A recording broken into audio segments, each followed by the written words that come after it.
सांसद अध्यक्ष रहेंगे, सीएम रहेंगे, लेकिन ये बार बार बहुत से छटकते रहते थे, लेकिन ये पहली बार एक तरह से पीएम के साथ हुए थे। नहीं देखिए, तो अच्छी बात है, जाना ही चाहिए। देखिए राजनीतिक मतभेद कुछ भी हों, लेकिन कोई मुख्यमंत्री प्रधानमंत्री के द्वारा बुलाई की बैठकों में ना जाए। लेकिन पिछले 1 साल में अनेक बैठकें हुई दिल्ली के अंदर, नीतीश कुमार ने किसी बैठक में शामिल नहीं हुए, तो ये कदापि उचित नहीं है। अगर प्रधानमंत्री राज्य में आते हैं तो उनका एयरपोर्ट पर स्वागत करना, उनके द्वारा बुलाई की बैठकों में जाना। तो पिछले 1 साल के अंदर आधी दर्जन बैठकें दिल्ली में ही होंगी, जिन बैठकों के अंदर अन्य राज्यों के मुख्यमंत्री आए लेकिन नीतीश जी नहीं गए। तो ये आपका मतभेद नरेंद्र मोदी से हो सकता है, लेकिन इसका मतलब ये नहीं कि आप राज्य के हित में और देश के हित के अंदर बैठकों में ना जाएं। तो चलिए, कम से कम अच्छी शुरुआत तो कर रहे हैं, आगे भी जारी रहे। ऐसा ना हो जाए कि राष्ट्रपति के निमंत्रण पर जा रहे हैं और कल प्रधानमंत्री कोई और बैठक बुलाएं किसी मुद्दे पर तो उसमें ना जाएं। आप इसमें जा रहे हैं तो अच्छी बात है, लेकिन आगे भी प्रधानमंत्री या केंद्र की सरकार अगर कोई बैठकें बुलाती हैं, उन बैठकों में जाना चाहिए, उन कार्यक्रमों में जाना चाहिए। उसका बहिष्कार करना या विरोध करना, इसका कोई औचित्य नहीं बनता है। लालू जी, इन दिनों लगातार गांव का मंदिर हो, हरिहरनाथ मंदिर हो, इस्कॉन हो, एक शिव मंदिर राजभवन के पास हो, इन मंदिरों में जा रहे हैं, जबकि कभी कहा करते थे कि पोथी जला दो, पंडित को वही कर दो। देखिए, लालू यादव का जो चरित्र रहा है उसमें बहुत विरोधाभास है।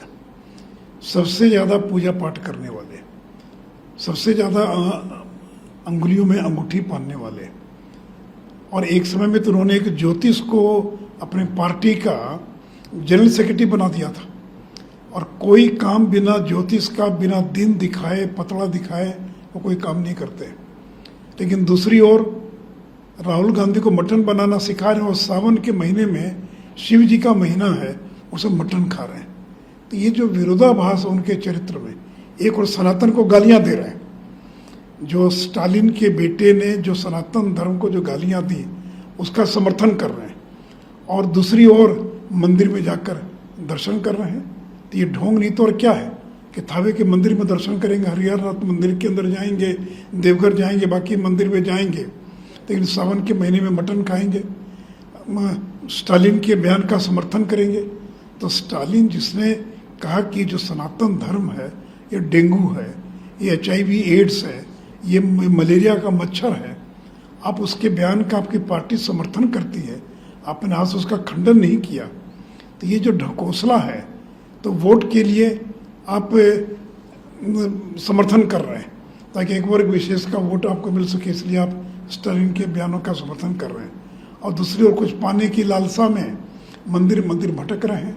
तो मंदिर से भी तभी मिलेगा जब आप सनातन धर्म के पक्ष में बोलिएगा, सनातन धर्म की बात कीजिएगा।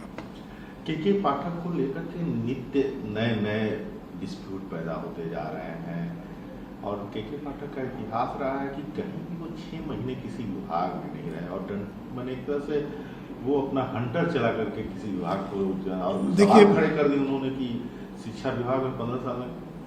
देखिए, हंटर चलाकर, डंडा चलाकर किसी विभाग को आप नहीं चला सकते। और ये क्या प्रधान सचिव का काम है कि रोज जाकर निरीक्षण करना? अरे लोग जाए निरीक्षण करना, आपका काम मॉनिटरिंग करना है। तो देखिए 15-17 वर्षों का इतिहास है कि किसी विभाग में ये 6 महीने 8 महीने से ज़्यादा नहीं रह पाए। लगेगा कि कुछ अच्छा काम कर रहे हैं, लेकिन ऐसा डंडा चलाएंगे और उस डंडे को न नियम से मतलब है, न कानून से मतलब है, न लॉ से मतलब है। इसलिए पटना हाईकोर्ट से लेकर अनेक न्यायालयों ने उनको दंडित करने का काम किया। 6 महीने के बाद इनको हटाना पड़ता है। और अभी तो ये ऐसा व्यवहार कर रहे हैं, ये तो नीतीश जी के ही शासन पर उंगली उठा रहे हैं। ये तो ये कह रहे हैं कि शिक्षा में कोई काम ही नहीं हुआ। तो नीतीश जी 17 साल से तो आप ही के पार्टी के व्यक्ति शिक्षा मंत्री होते आए। कौन थे? विजय चौधरी थे ना शिक्षा मंत्री, इन्हीं के पार्टी की PK शाही से लेकर। तो पाठक जी तो ऐसा दिखला रहे हैं कि शिक्षा में कुछ हुआ ही नहीं, जो भी खुचारा मैं ही कर रहा हूँ, सब कुछ गड़बड़ है, मैं ही आकर ठीक करूँगा। तो ये तो नीतीश कुमार पर ही वो प्रश्नवाचक चिन्ह उन्होंने लगा दिया है। अब फिर जिस तरह से मुझे नहीं लगता है कि राज्यपाल से टकराने के लिए नीतीश जी उनको लाया होगा। ये तो चंद्रशेखर को फिक्स करने के लिए, चंद्रशेखर जो मंत्री उसको ठिकाने लगाने के लिए पाठक जी को ले आए शिक्षा विभाग के अंदर। लेकिन ये तो दुधारी तलवार है। तो ये चंद्रशेखर पर तलवार चलाते चलाते अब राज्यपाल पर तलवार चलाने लगे। ये तो किसी पर भी तलवार चला सकते हैं।